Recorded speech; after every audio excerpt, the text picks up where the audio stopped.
You know, a lot of people think investing in the stock market is this impossibly complicated thing, a secret language that's only for Wall Street insiders. Well, today, we're going to blow that idea up.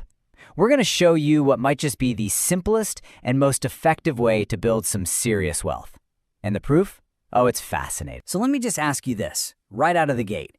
Do you really think you need to be some kind of financial genius, staring at charts all day, to beat the top pros on Wall Street? Most people would say yes, but you might be surprised by the real answer. And hey, you don't have to take my word for it. This advice comes from maybe the greatest investor of all time, Warren Buffett. His recommendation for most of us isn't some secret, complex formula. It's ridiculously simple. Just own a low-fee S&P 500 index fund. But he didn't just say it, he actually went out and put his money where his mouth was to prove it. And that brings us to this incredible story. Buffett's $1 million bet. He was so darn confident in this simple idea that he wagered $1 million against the so-called smart money. It was the ultimate test, really. Simplicity versus complexity. So the setup was pretty straightforward. Buffett bet that a basic, super low-cost S&P 500 index fund, the kind that you or I can buy in seconds, would make more money than a hand-picked group of sophisticated hedge funds over 10 years. I mean, this was the ultimate David versus Goliath showdown for the investing world. So, what happened? After 10 years, the results were frankly staggering. The simple, boring S&P 500 fund, it returned a whopping 125.8%. And those hedge funds run by financial wizards, the best one only got to 87.7%. The worst? It barely made 2.8%. Simplicity didn't just win, it absolutely crushed the competition. Okay, so we've seen why the strategy is so powerful. But what is the S&P 500 really? Let's break down what you're actually putting your money into. So the Standard & Poor's 500, or S&P 500, it's really just a list of the 500 biggest companies in the U.S., and it's market value weighted, which is just a fancy way of saying the bigger and more valuable the company, the bigger its slice of the pie. So a giant like Apple or Microsoft gets a bigger piece of your investment than, say, the 500th company on the list. Makes sense, right? Now, the real magic here is something called instant diversification. With one single purchase, you're not just buying one company's stock, you're buying a small piece of the entire American economy. Your money is automatically spread across tech, healthcare, finance, you name it. It means if one sector has a bad year, the others are there to help balance things out. You're not putting all your eggs in one basket. And now for the number that makes this whole thing so powerful. 10%. Historically, that's been the average return each year for the S&P 500. And that number assumes you're reinvesting the dividends, those little cash payments companies give you. This 10%, this is the engine that's going to drive the whole wealth-building machine we're about to look at. And that leads us to the most exciting part, really. The path to $1 million. Because that 10% average return, it doesn't just add up. It compounds. It's like a snowball rolling downhill, getting bigger and bigger, faster and faster.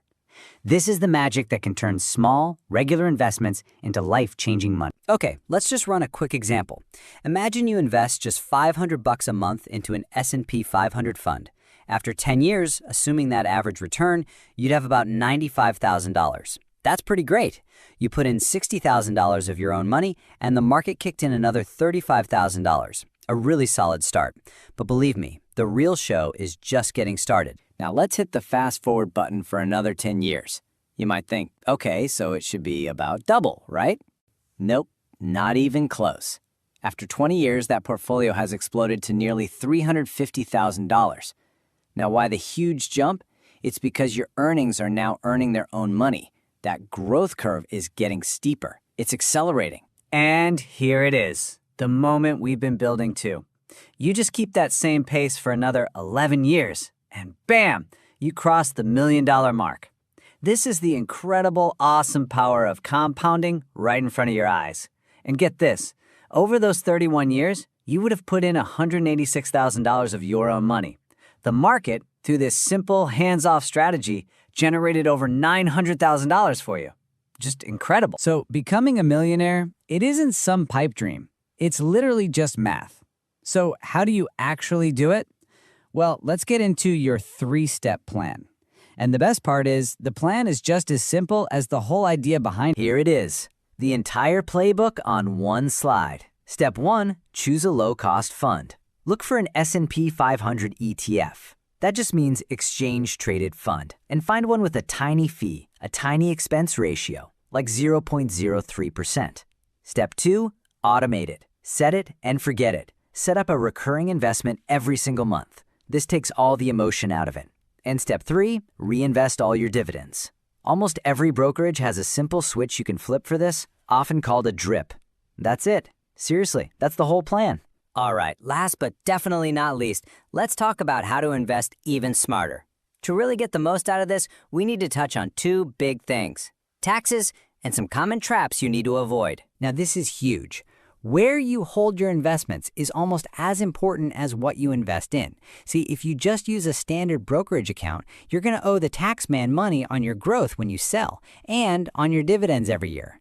But if you use a special retirement account like a Roth IRA, you put in after-tax money, and then all of that growth, all $900,000 of it from our example, can be 100% tax-free when you retire. That difference is literally hundreds of thousands of dollars. And finally, let's talk about what not to do. Just 3 big pitfalls to avoid. First, don't try to time the market by dumping all your money in at once. You could get unlucky.